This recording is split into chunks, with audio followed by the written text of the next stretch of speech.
विशेष में जय माता दी। हिंदू धर्म में शीतला अष्टमी व्रत का विशेष महत्व है। शीतला अष्टमी व्रत को बसौड़ा के नाम से भी जाना जाता है। हिंदू पंचांग के अनुसार शीतला अष्टमी का व्रत चैत्र मास के कृष्ण पक्ष की अष्टमी तिथि को रखा जाता है। इस दिन माता शीतला की विधि विधान से पूजा अर्चना की जाती है। धार्मिक मान्यताओं के अनुसार शीतला अष्टमी का व्रत करने और इस दिन शीतला माता की विधि विधान से पूजा करने से मनोवांछित फलों की प्राप्ति होती है, रोगों से मुक्ति मिलती है, जीवन में सुख समृद्धि का आगमन होता है और साथ ही साथ संतान से जुड़े कष्ट भी दूर होते हैं। बहुत सी जगह पर शीतला अष्टमी के दिन शीतला माता की पूजा की जाती है, तो कुछ जगह पर शीतला सप्तमी के दिन भी शीतला माता की पूजा की जाती है।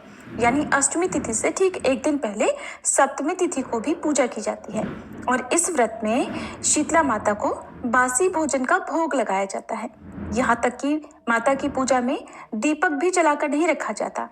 तो चलिए आपको बताते हैं इस बार शीतला अष्टमी का व्रत कब रहेगा और किस प्रकार से आपको इस दिन पूजा करनी चाहिए और कौन सा खास उपाय आप संतान से जुड़ा हुआ इस दिन कर सकते हैं ताकि पूरे साल भर आपकी संतान की रोगों से रक्षा हो सके। सप्तमी तिथि प्रारंभ होगी 21 मार्च गुरुवार को सुबह 2:46 से और सप्तमी तिथि समाप्त होगी 22 मार्च को सुबह 4:23 तक। इसके बाद में अष्टमी तिथि प्रारंभ हो जाएगी।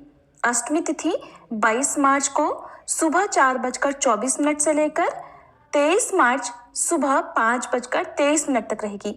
ऐसे में शीतला सप्तमी का व्रत 21 मार्च शुक्रवार को और शीतला अष्टमी का व्रत 22 मार्च दिन शनिवार को रहेगा। जो लोग सप्तमी तिथि के दिन शीतला माता की पूजा करते हैं उनके लिए पूजा का शुभ समय 21 मार्च को सुबह 6:24 से लेकर शाम 6:33 तक रहेगा। लेकिन सप्तमी तिथि पर इस बार भद्रा का वास भी रहेगा और भद्रा का वास स्वर्गलोक में रहेगा। भद्रा सुबह 6:24 से दोपहर 3:38 तक रहेगी। स्वर्गलोक में भद्रा रहने के कारण यह पृथ्वीलोक पर अशुभ नहीं रहेगी, इसलिए आप पूजा भी कर सकते हैं, कोई भी काम भी कर सकते हैं। और अष्टमी तिथि के दिन यानी कि जिनके घर में अष्टमी तिथि पर शीतला माता की पूजा की जाती है तो वो लोग 22 मार्च को सुबह 6:23 से शाम 6:33 के बीच में पूजा कर सकते हैं। शीतला सप्तमी हो या अष्टमी दोनों ही दिन की पूजा विधि एक समान होती है। अष्टमी या सप्तमी दोनों ही तिथियों को शीतला माता को ठंडी चीजों का भोग लगाया जाता है। ऐसा माना जाता है कि माँ शीतला चेचक, खसरा आदि रोगों को नियंत्रित करती है और लोग इन रोगों के प्रकोप से सुरक्षा के लिए ही माँ शीतला की पूजा इस विशेष दिन पर करते हैं। इस दिन सुबह जल्दी उठकर स्नान करें, साफ स्वच्छ वस्त्र धारण करें। बहुत से लोग इस दिन व्रत भी रखते हैं, तो व्रत रखने का संकल्प ले सकते हैं। पूजा के लिए आप एक दिन पहले बनाए गए जो भी पकवान व्यंजन है उन्हें एक थाली में सजाएं। एक थाली में बासी भोजन रखें, दूसरी थाली में दीपक, रोली, चंदन, अक्षत, सिंदूर, सिक्के, मेहंदी, फूल, माला और फल आदि रखें।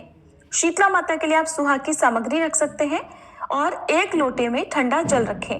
आज के पूजा में कोई भी गर्म वस्तु आपके पूजा की थाली में नहीं होनी चाहिए।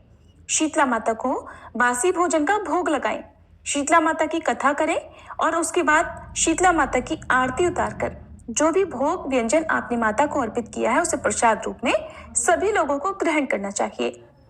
इस दिन नीम के पेड़ की पूजा विशेष रूप से की जाती है, तो निमड़ी माता की यानी नीम के पेड़ की पूजा करें। मिट्टी के एक दीपक में घी और रुई की बाती लगाकर रखते हैं, लेकिन दीपक को जलाना नहीं चाहिए। ठंडा दीपक ही इस दिन शीतला माता को या नीम के पेड़ को अर्पित किया जाता है। ध्यान रखिएगा, धूप हो या दीप हो इस दिन जलाकर नहीं रखना चाहिए। सुहाग की सामग्री शीतला माता को अर्पित करें और सुहागिन महिलाएं आशीर्वाद रूप में कुछ सुहाग की सामग्री अपने लिए भी प्रयोग में रखें। शीतला माता की पूजा वैसे तो दिन भर में आप कभी भी कर सकते हैं, लेकिन माता की पूजा करने का जो सबसे सही समय होता है, सबसे शुभ समय होता है, वो होता है सूर्योदय से पहले पहले, यानी कि सूरज की किरणें धरती पर पड़े इससे पहले पहले शीतला माता की पूजा कर लेनी चाहिए। अगर आसपास शीतला माता का मंदिर हो तो वहां जाकर आप पूजा करें। यदि माता का मंदिर ना हो तो आप घर पर भी शीतला माता की पूजा कर सकते हैं, जिसके लिए एक चौकी पर आप पीला या लाल कपड़ा बिछाकर शीतला माता की तस्वीर रखें। पूजा में मिट्टी के पात्र का ज्यादा से ज्यादा प्रयोग करें। मिट्टी के कलश से ही माता को जल अर्पित करें। मिट्टी का ही दीपक रखें, लेकिन मिट्टी का दीपक जलाकर मत रखिएगा। मिट्टी के दीपक में आप घी और रुई की बातें लगाकर रख सकते हैं। शीतला माता को इसके बाद हल्दी का तिलक लगाएं।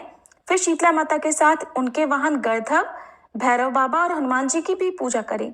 माता के हाथ में झाड़ू और जल से भरे कलश पर भी तिलक लगाएं। इसके बाद शीतला माता से सभी के स्वास्थ्य के लिए प्रार्थना करनी चाहिए। कुछ जगह पर शीतला माता की पूजा करते समय बड़कुल्ले की माला भी चढ़ाई जाती है। जो माला होलिका पर अर्पित की जाती है, उसी तरह की एक माला शीतला अष्टमी के दिन शीतला माता के पास भी रखी जाती है। शीतला माता की पूजा में नीम के पत्तों की पूजा करना, नीम के पत्ते अर्पित करना अनिवार्य है। नीम, हल्दी और अन्य एंटीबायोटिक चीजों का इस पूजा में विशेष महत्व है। ठंडा दीपक ही माता को अर्पित करना चाहिए। ये दीपक आपको आटे से बनाना चाहिए। आटे का दीपक ना बना पाए तो आप मिट्टी के दीपक का प्रयोग कर सकते हैं। आप माता को जो भी भोग अर्पित करें वो मिट्टी के पात्र में ही रखकर अर्पित करें। अगर आपके यहाँ पर सप्तमी तिथि को शीतला माता की पूजा होती है तो षष्ठी तिथि को आप जो भोजन व्यंजन है वो तैयार करके रखें। अगले दिन बासी भोजन का भोग लगाएं। अष्टमी को यदि पूजा होती है तो सप्तमी तिथि को शाम के समय व्यंजन तैयार करें और अगले दिन उसका भोग माता रानी को अर्पित करके खुद भी प्रसाद रूप में ग्रहण करें। माता के लिए भोग में आप माल, पुए, हलवा, खीर माता रानी को अर्पित करके खुद भी प्रसाद रूप में ग्रहण करें। माता के लिए भोग में आप माल, पुए, हलवा, खीर, पूड़ी, दही बड़े, पकौड़े, रबड़ी आदि अर्पित कर सकते हैं। शीतला माता की पूजा करने के बाद आपको एक काम अनिवार्य रूप से करना चाहिए। आज के दिन आप किसी कुम्हार या किसी धोबी या धोबिन को कुछ दान, दक्षिणा या कुछ भेंट की वस्तु अवश्य